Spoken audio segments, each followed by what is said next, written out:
രാജ്യത്ത് ഇന്ധനക്ഷാമമില്ലെന്ന് കേന്ദ്ര പെട്രോളിയം മന്ത്രി ഹർദീപ് സിംഗ് പുരി. ആവശ്യത്തിന് ഇന്ധന പാചകവാതക ശേഖരങ്ങൾ രാജ്യത്തുണ്ട്. ആഭ്യന്തര LPG ഉൽപ്പാദനത്തിൽ 25% വർധനവ് വരുത്തിയിട്ടുള്ളതിനാൽ ഗാർഹിക ഉപഭോക്താക്കൾക്ക് വിതരണത്തിൽ യാതൊരു കുറവും ഉണ്ടാകില്ല. ഗാർഹിക LPG വിതരണം ഉറപ്പാക്കാൻ ഓപ്പറേഷൻ കിച്ചൺ ടാസ്ക് ഫോഴ്സ് 40-ലധികം രാജ്യങ്ങളിൽ നിന്നും എണ്ണ ഇറക്കുമതി ചെയ്യുന്നുണ്ടെന്നും ഹോർമൂസ് കടലിടുക്കിലെ പ്രതിസന്ധി മറികടക്കാൻ റഷ്യ, ആഫ്രിക്ക, അമേരിക്ക എന്നിവിടങ്ങളിൽ നിന്നുള്ള എണ്ണ ഇറക്കുമതി വർദ്ധിപ്പിച്ചെന്നും മന്ത്രി പറഞ്ഞു. ഇന്ധനക്ഷാമം എന്ന പേരിൽ വ്യാജ വാർത്തകൾ പ്രചരിപ്പിച്ചാൽ കർശന നടപടിയെന്നും മുന്നറിയിപ്പ്.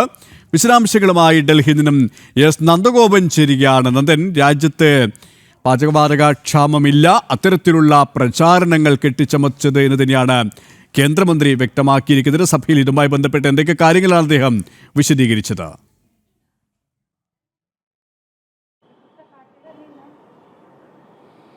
സുരേഷ്, രാജ്യത്ത് ഒരു തരത്തിലുള്ള ഇന്ധനക്ഷാമവും ഇല്ല എന്നുള്ളതാണ് കേന്ദ്ര പെട്രോളിയം മന്ത്രി ഹർദീപ് സിംഗ് പുരി ഇന്നിപ്പോൾ ലോക്സഭയിൽ പ്രത്യേക പ്രസ്താവനയിൽ വ്യക്തമാക്കിയിരിക്കുന്നത്.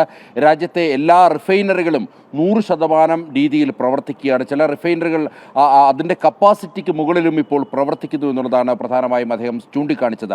മാത്രമല്ല, നേരത്തെ 55%, അതായത് ഹോർമുസ് കടലിടുക്കല്ലാതെ മറ്റു വഴികളിലൂടെ ലഭ്യമാകുന്ന ഇന്ധനം എന്ന് പറയുന്നത് 55% എന്നാൽ ഇപ്പോൾ 70% ഇന്ധനവും ഹോർമുസ് വിട്ട് മറ്റ് പാതകൾ വഴിയാണ് ഭാരതത്തിലേക്ക് എത്തുന്നത് എന്നുള്ളതാണ് അദ്ദേഹം സൂചിപ്പിക്കുകയുണ്ടായത്. 28% ഉൽപ്പാദനം ഈ പാചകവാതത്തിൽ ഭാരതം നടത്തിയിട്ടുണ്ട് എന്നുള്ളതും അദ്ദേഹം സൂചിപ്പിക്കുകയുണ്ടായി. ഇനി പശ്ചിമേഷ്യയിലേക്കുള്ള മുഴുവൻ ഇന്ധനവും അല്ലെങ്കിൽ ഇന്ധന ലഭ്യത പൂർണ്ണമായും അടയുന്ന പക്ഷമാണെങ്കിൽ കൂടിയും 8.5 ദിവസം മുന്നോട്ട് പോകുവാനുള്ള ഇന്ധനം ഭാരതത്തിൻ്റെ പക്കൽ കരുതൽ ശേഖരമുണ്ട് എന്നുള്ളതും അദ്ദേഹം സൂചിപ്പിക്കുകയുണ്ടായി. ഏതാണ്ട് 33 ലക്ഷം കോടി ആൾക്കാർ ഈ പാചകവാതകം ഉപയോഗിക്കുന്നു. അവർക്ക് ഒരു തരത്തിലുള്ള ബുദ്ധിമുട്ടും ഉണ്ടാകില്ല എന്നുള്ളതാണ് മന്ത്രി സൂചിപ്പിക്കുകയുണ്ടായത്. അതേപോലെ തന്നെ പെട്രോൾ, ഡീസൽ, മണ്ണെണ്ണ, ഏവിയേഷൻ ടർബൈൻ ഫ്യൂവൽ അടക്കം അത്തരം ഒരു ഇന്ധനത്തിനും ഒരു തരത്തിലുള്ള ക്ഷാമവും നിലവിൽ നേരിടുന്നില്ല. LNG കൂടുതലായി രാജ്യത്ത് ഇപ്പോൾ കൂടുതലായി ഇറക്കുമതി ചെയ്യുന്നു എന്നുള്ളതാണ് അദ്ദേഹം സൂചിപ്പിക്കുകയുണ്ടായത്. നേരത്തെ 2006 ഏതാണ്ട് 40 രാജ്യങ്ങളിൽ നിന്ന് മാത്രമായിരുന്നു 27 രാജ്യങ്ങളിൽ നിന്ന് മാത്രമായിരുന്നു ഭാരതം ഇന്ധനം ഇറക്കുമതി ചെയ്തത്. എന്നാൽ ഇപ്പോൾ 40 രാജ്യങ്ങളിൽ നിന്നും ഭാരതം ഇന്ധനം ഇറക്കുമതി ചെയ്യുന്നു എന്നുള്ളതാണ് അദ്ദേഹം സൂചിപ്പിക്കുകയുണ്ടായത്. അമേരിക്കയും റഷ്യയും അടക്കമുള്ള വൻകിട ശക്തികളെല്ലാം ഭാരതത്തിന് ഇന്ധനം നൽകുന്നു എന്നുള്ളതും അദ്ദേഹം സൂചിപ്പിക്കുകയുണ്ടായി.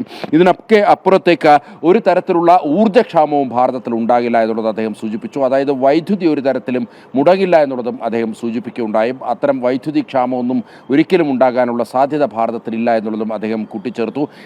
ഇതിനും അപ്പുറത്തേക്ക് ഇത്തരം വ്യാജ വാർത്തകൾ വലിയ രീതിയിൽ പ്രചരിക്കുന്നുണ്ട്. അത്തരം വ്യാജ വാർത്തകൾക്കെതിരെ കർശന നടപടിയെടുക്കുന്നു എന്നിപ്പോൾ ഹർദീപ് സിംഗ് പുരി വ്യക്തമാക്കിയുണ്ടായത്. ഇതിൽ ഏറ്റവും പ്രധാനം രാജ്യത്ത് ജനങ്ങൾക്ക് നൽകിയ ഉറപ്പാണ്. അതായത് ഭാരതത്തിലെ ഒരു അടുക്കളയും പുകയാതിരിക്കില്ല, അല്ലെങ്കിൽ ഭക്ഷണം ഈ അടുക്കളയിൽ വേവാതിരിക്കില്ല, അതിനുള്ള ഇന്ധനം രാജ്യം നൽകും, സർക്കാർ നൽകുമെന്നുള്ള ഉറപ്പാണ് ഇന്നിപ്പോൾ പെട്രോളിയം മന്ത്രിയുടെ ഭാഗത്തു നിന്നും ലോക്സഭയിൽ ഉണ്ടായിരിക്കുന്നത്. സുരേഷ്, നന്ദഗോപനാണ് ഡൽഹിയിൽ നിന്ന് വിശദാംശങ്ങൾ നൽകിയത്. കേന്ദ്രമന്ത്രിയുടെ വാക്കുകളിലേക്ക്.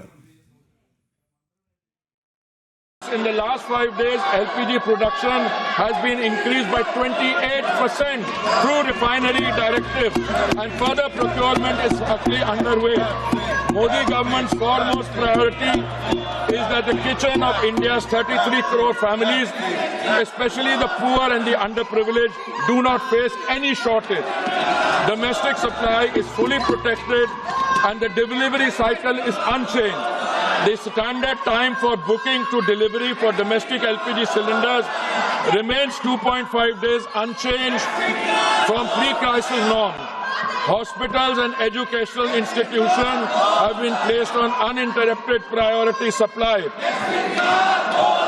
And their access to LPG is fully assured regardless of broader demand conditions.